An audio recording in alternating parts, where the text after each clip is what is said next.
Kerajaan Majapahit. Kerajaan Majapahit merupakan salah satu kerajaan Hindu yang terbesar di Indonesia.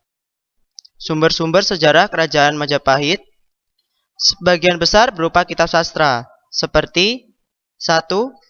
Kitab Pararaton. Selain menjelaskan tentang Raja-Raja Singosari, juga menjelaskan tentang Raja-Raja Majapahit. 2. Kitab Negara Kertagama yang ditulis Empu Prapanca pada tahun 1365 menjelaskan tentang keadaan kota Majapahit, daerah jajahannya, dan perjalanan Hayam Wuruk mengelilingi daerah kekuasaannya. 3. Kitab Sundayana menjelaskan tentang Perang Bubat. 4. Kitab Usaha Jawa menjelaskan tentang penaklukan Pulau Bali oleh Gajah Mada dan Arya Damar. Di samping sumber sejarah di atas, sumber sejarah peninggalan Majapahit juga berupa seni bangunan seperti candi, pintu gerbang atau gapura, pemandian atau petirtaan. Sedangkan sumber dari luar negeri diperoleh dari berita-berita Cina seperti berita yang ditulis pada masa dinasti Ming dan berita dari Ma Huan dalam bukunya Ying Yai.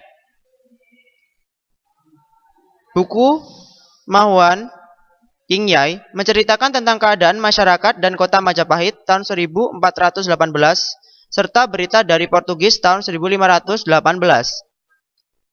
Dari sumber-sumber tersebut di atas dapat diketahui pemerintahan Raja-Raja Majapahit, kehidupan sosial, ekonomi, serta peninggalan budaya-budaya Majapahit. Berdirinya Kerajaan Majapahit adalah usaha dan perjuangan Raden Wijaya dibantu pengikutnya. Ia mampu memanfaatkan kedatangan tentara Cina Mongol yang datang ke Pulau Jawa untuk menghukum Kertanegara. Kedatangan pasukan Kubilai Khan dari Cina dimanfaatkan untuk menyerang Jayakatwang di Kadiri, sehingga kekalahan Kertanegara dapat terbalaskan karena Jayakatwang akhirnya meninggal di ujung Galuh. Sedangkan pasukan Kubilai Khan melalui tipu muslihat Raden Wijaya dapat diusir dari Pulau Jawa tahun 1293. Setelah berhasil mengusir pasukan Kubilai Khan, Raden Wijaya dinobatkan menjadi raja pertama Majapahit dengan gelar Kertarajasa Jayawardhana. Dalam rangka mewujudkan pemerintahan yang kuat, maka Raden Wijaya melakukan berbagai tindakan seperti membangun Majapahit sebagai pusat pemerintahan, mengawini keempat putri Kertanegara, dan membalas jasa dengan memberikan kekuasaan kepada para sahabat dan pengikutnya. Contoh, Ranggalawe diangkat menjadi Adipati Tuban, Sora menjadi penguasa di Daka atau Kediri, sedangkan Nambi menjadi Patih Hamangkubumi di istana. Walaupun demikian, di antara para pengikutnya ada yang tidak puas dan akhirnya menjadi benih pemberontakan di Majapahit. Ketegangan ini dimanfaatkan oleh Mahapati yang berambisi menjadi Patih Hamangkubumi. Pada masa Kertarejasa masih berkuasa, pemerintahan sudah dimulai oleh Ranggalawe tahun 1295 Masehi. Ia wafat dalam pertempuran melawan pasukan Kecajuan. Karena fitnah dari Mahapati, akhirnya Sora tewas dalam pertempuran melawan pasukan pemerintah tahun 1298 sampai 1300. Adapun Nambi beserta keluarganya dibinasakan setelah memberontak tahun 1316.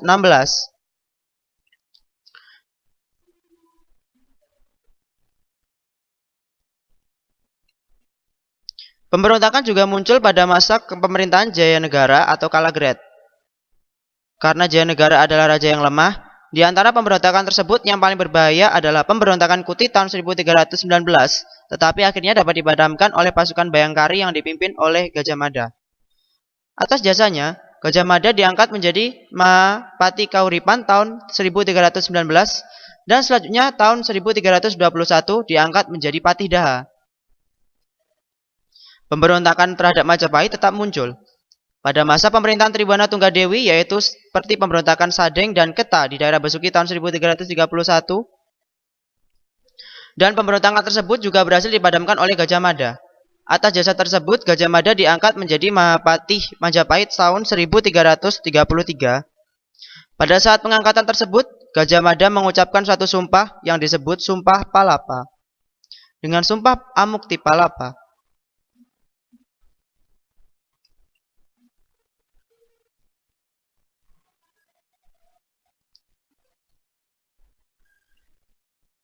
Dengan sumpah Amuk Tipalapa, maka Gajah Mada bercita-cita mempersatukan wilayah Nusantara di bawah kekuasaan Majapahit. Untuk mewujudkan sumpah tersebut, pasukan Majapahit yang dipimpin Gajah Mada dan dibantu oleh Aditya Warman melakukan politik ekspansi atau penyerangan ke berbagai daerah dan berhasil. Atas jasanya, Aditya Warman diangkat menjadi Raja Melayu tahun 1347 untuk menanamkan pengaruh Majapahit di Sumatera. Tahun 1350, Majapahit diperintah oleh Hayam Wuruk. Ia bergelar Raja Sanegara dan dalam menjalankan pemerintahan yang didampingi oleh Mahapati Gajah Mada, Aditya Warman dan Empu Nala, sehingga pada masa tersebut Majapahit mencapai puncak kebesarannya karena daerah kekuasaannya hampir meliputi seluruh Nusantara dan Majapahit. Untuk menjaga keamanan dan memelihara kesatuan daerah kekuasaannya, maka Majapahit memperkuat armada lautnya di bawah pimpinan Empu Nala dan juga berusaha menjalin persahabatan dengan negara-negara tetangga yang diistilahkan Mitre Kasatata, yang berarti sahabat atau sahabat sehaluan atau hidup berdampingan secara damai. Tahun 1364, Gajah Mada meninggal, sehingga Majapahit mengalami kesulitan mencari penggantinya. Baru 3 tahun kemudian digantikan oleh Gajah Nggon.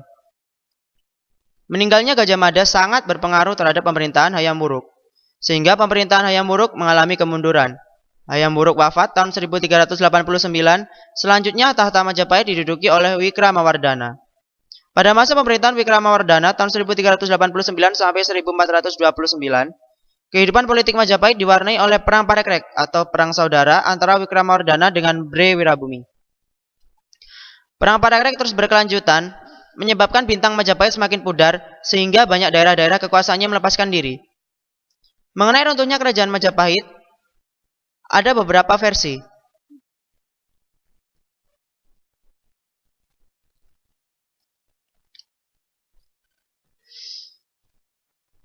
1. Majapahit runtuh tahun 1478 ketika Girindrawardhana memisahkan diri dari Majapahit dan menamakan dirinya sebagai Raja Wilwatiktadaha Janggala Kediri. Pendapat lain menjelaskan Majapahit runtuh karena diserang oleh Demak yang dipimpin oleh Adipati Unus tahun 1522. Sebagai kerajaan Hindu terbesar di Nusantara, keamanan raya terjamin, di mana hukum serta keadilan ditegakkan dengan tidak pandang bulu. Dalam kehidupan beragama, Raja membentuk dewan khusus yaitu Dharma Dyaksa Kasaiwan yang mengurus agama Siwa Buddha dan Dharma Dyaksa Kasogatan yang mengurus agama Buddha. Keduanya dibantu oleh penjaga keamanan yang disebut Dharma Upapati yang jumlahnya disesuaikan dengan kebutuhan. Banyaknya pejabat tersebut menunjukkan kompleksnya permasalahan agama yang harus diatur. Dengan adanya pejabat keagamaan tersebut, kehidupan keagamaan Majapahit berjalan dengan baik, bahkan tercipta toleransi. Hal ini seperti apa yang diceritakan oleh Mahuan tahun 1413, bahwa masyarakat Majapahit di samping beragama Hindu, Buddha juga merupakan agama yang cukup banyak dianut oleh masyarakat Majapahit, serta ada juga agama Islam. Semuanya hidup dengan rukun. Dari berita Mahuan tersebut dapat diketahui bahwa pengaruh Islam sudah ada di kerajaan Majapahit. Kehidupan sosial yang penuh dengan toleransi juga dibuktikan dengan kitab Sutasoma yang ditulis oleh Empu Tantular, yang di dalamnya ditemukan kalimat Bhinneka Tunggal Ika, Tanhana, Dharma Mangrua. Dalam kehidupan ekonomi, kerajaan Majapahit masih mencerminkan sebagai negara agraris, karena aspek agraria lebih menonjol dibandingkan perdagangan antar pulau.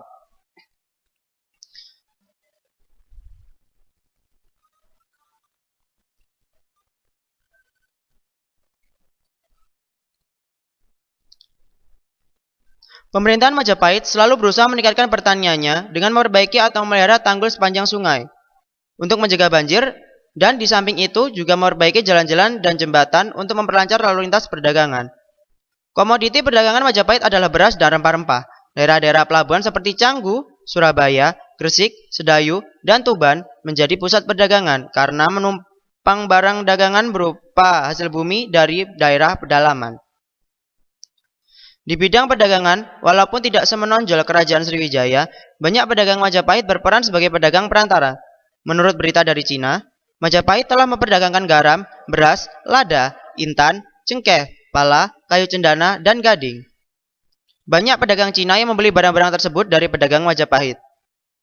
Sebagai kerajaan besar, tentu kebudayaan Majapahit berkembang dengan baik. Hasil peninggalan seni, bangunan, patung, dan karya sastra. Seni bangunan antara lain pemandian atau petirtaan, gapura yang berbentuk seperti Candi Bentar maupun Bajang Ratu, Candi Penataran di Blitar, dan lain-lain. Sedangkan peninggalan dalam bidang seni sastra antara lain kitab Arjuna Wiwaha yang ditulis oleh Empu Tantular, kitab Ranggalawe, kitab Sorondaka yang berbentuk kidung, dan juga ada kitab hukum yang ditulis oleh Gajah Mada, yaitu kitab Kutara Manawa yang digunakan sebagai dasar hukum di Majapahit. Kitab hukum Kutara Manawa disusun berdasarkan kitab Hindu yang lebih tua, yaitu kitab Kutara Sastra dan Manawa Sastra. Dengan demikian, dari kitab hukum tersebut merupakan salah satu contoh wujud akulturasi dengan kebudayaan India. Sekian tentang Kerajaan Majapahit. Terima kasih.